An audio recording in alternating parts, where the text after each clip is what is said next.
Here's the image that inspired this week's Pattern to Polymer tutorial.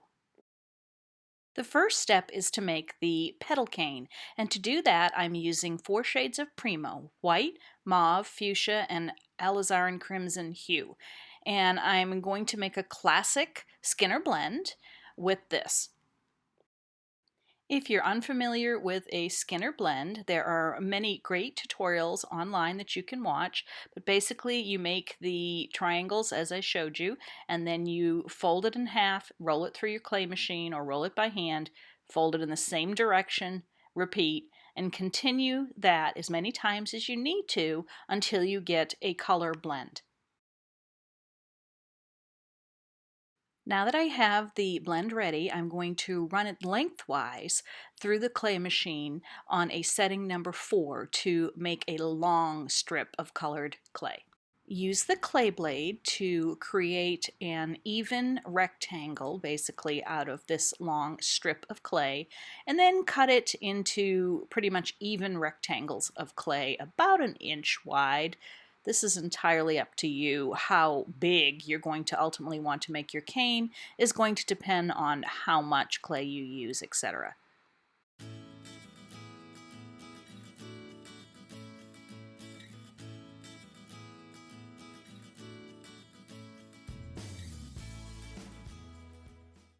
Next, I rolled some graphite pearl Primo into a sheet on a setting 8 on my pasta machine.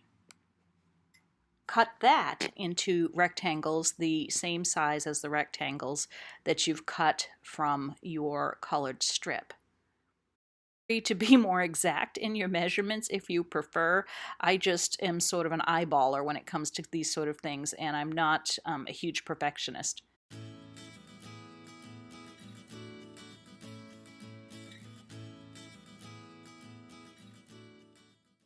Now it's time to start the stack for the petal. I started with a darker color and place a piece of the graphite pearl on top of it, and then continue to stack every other, a colored and a graphite pearl, mixing the different tones and the different darkness and lightness effects totally randomly.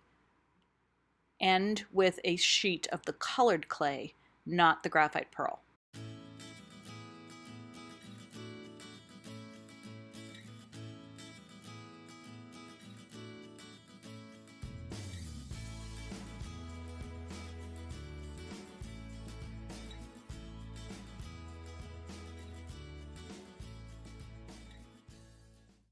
If you'd like at this point, you can trim it up so that your sides are a little neater, and then pick it up and begin to compress it to form your petal shape.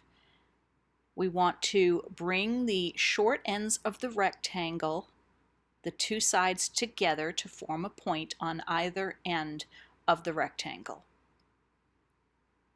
And that's basically your petal.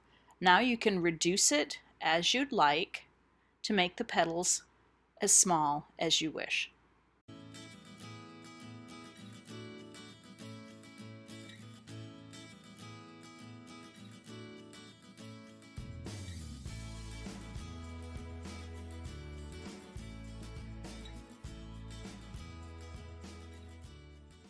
Mimic the flower center in the original pattern, I'm using a blend of equal parts white translucent Primo and Primo Pearl.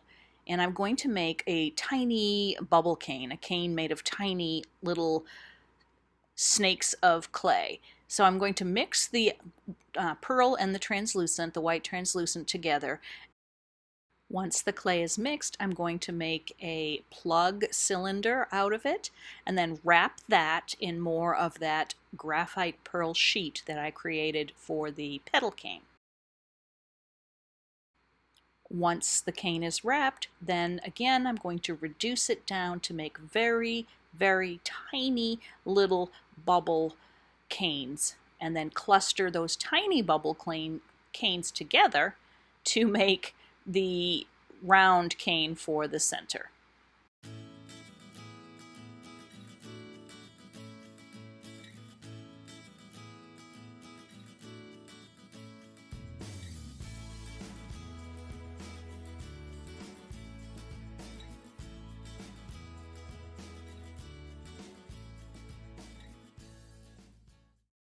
To make the leaves to mimic the original pattern, I'm using a silicone mold that came in one of my original Create-Along boxes a while back.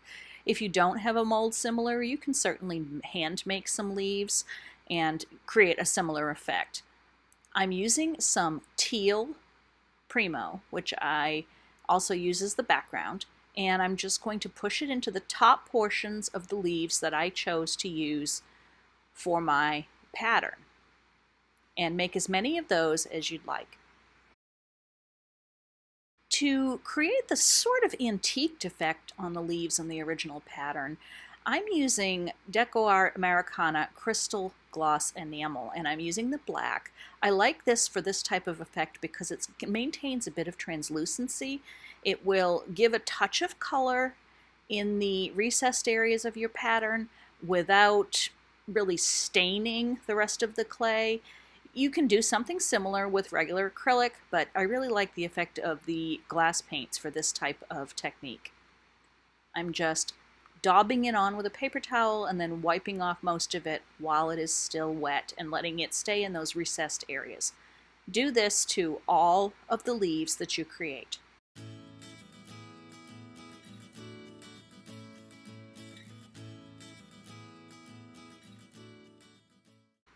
Now it's time to create the pattern on the clay, on the base clay. I used teal, which I rolled out to make a sheet in the original. I'm just showing you a small scale here how I did it for a close-up. And we're going to begin with our petal canes. I'm using two different petal canes I made with the same technique, but depending upon how you stack them, they look differently. And you want not a super thin slice. You can see it's got a little thickness to it. And I cut them that way so that I can manipulate them a bit more before I place them on the background. Placing a little piece of parchment on top and just using my finger to flatten them a bit more and kind of give them a sunflower seed shape, similar to the original pattern. Each of the original flowers on that pattern that inspired this had 7 petals. I am varying my petals as far as which direction I place them and which color petal I use to create my ring of petals. Leave a small space in the center, maybe a little less than 1/4 of an inch, just enough so that we can fit that small center cane that we made.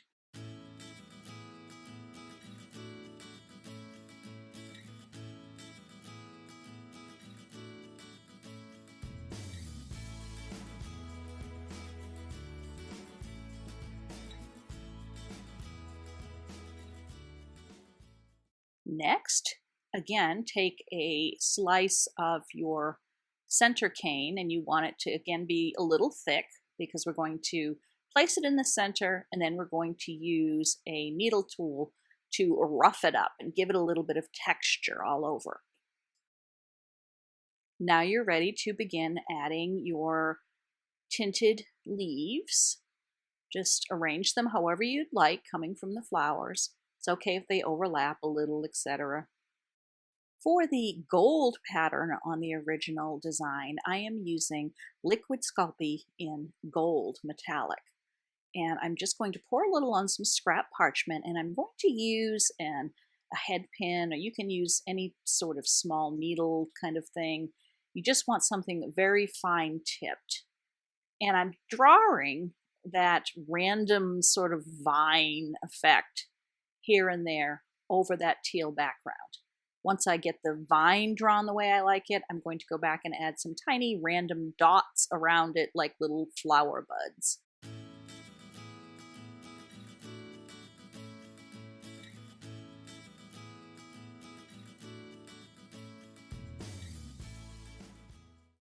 For the small pink flowers that are on that original pattern, I just used more of the fuchsia Primo, and I'm making tiny little balls of clay and lifting them up and just pressing them here and there in little clusters.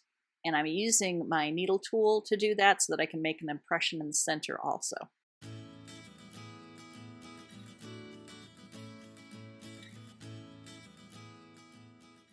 Here's a bit closer view of where we are at this point.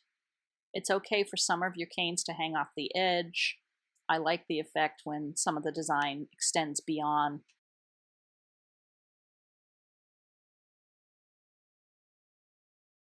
To create the necklace, I'm using the Rounded Possibilities bib collar cutters from createalong.com.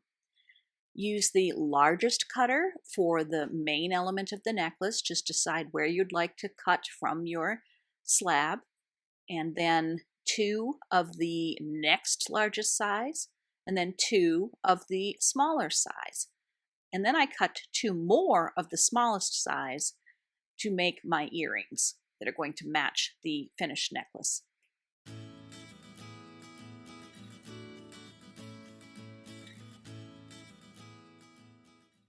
Now pop them into the oven and bake them according to the manufacturer's instructions. I bake mine for an hour and let them cool. For the back of the necklace pieces, I'm going to use some gold metallic Primo, and I rolled it out into a sheet.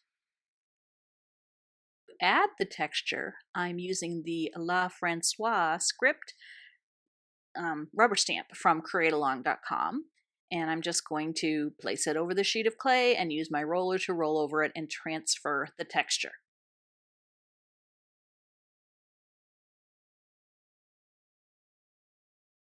Make sure your script is facing in the direction that you want. If you're into details like that, which that's the sort of thing that just bugs me if it's not, and cut the same pieces that you cut for the front of the necklace with your bib collar cutters.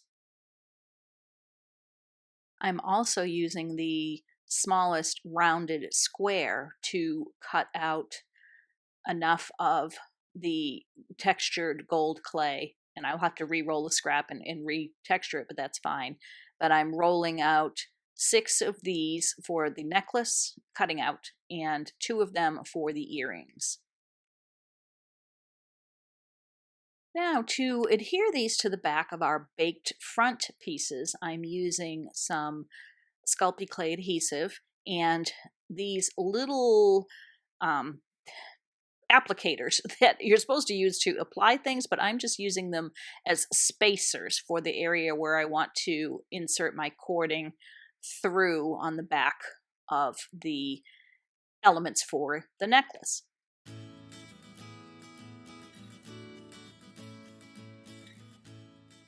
Once you have all of these on, go ahead and bake them again according to the manufacturer's instructions and let them cool. For the earrings, instead of adding the gold backs with a slot for cording, I'm using gold tone head pins that I'm going to run through the center of the back of each of them. So I'm just going to place some clay adhesive on there, add the head pin, and place the gold backs on, and then bake these again too and allow them to cool. For the spacer beads, as I'm calling them, I'm using some of the gorgeous Blackberry Pearl Sculpey Primo that I rolled to a 2 and the same rubber stamp. I'm going to texture it the same way I did as the gold Primo, but then I'm going to create a mica shift effect by using my sharp clay blade and peeling away layers, thin layers from the top until just the impression, sort of shadow of it remains in the clay. And this is a mica shift, and it's really a pretty technique.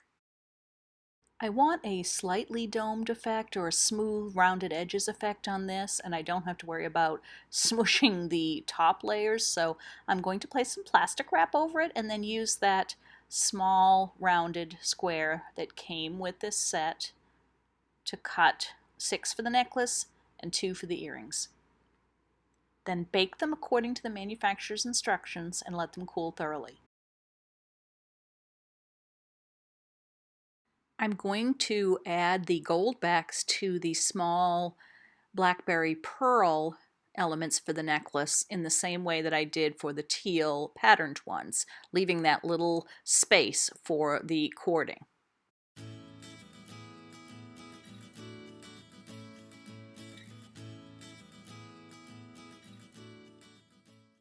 Now that the Blackberry Pearl spacer beads, as I'm using them for, are ready and cool. They've baked and they're cool. I'm going to add some resin to give them some depth and shine. You can use any type of resin you'd like. I'm just using some UV resin.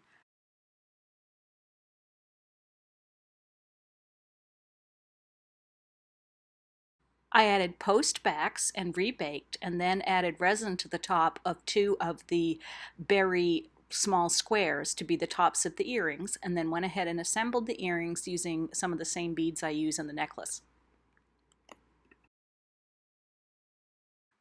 Then I strung all of the elements together on some jewelry wire. I used the spacer beads. I used some frosted teal glass beads that I had in there, and I finished it with some coordinating teal sari ribbon and a toggle closure.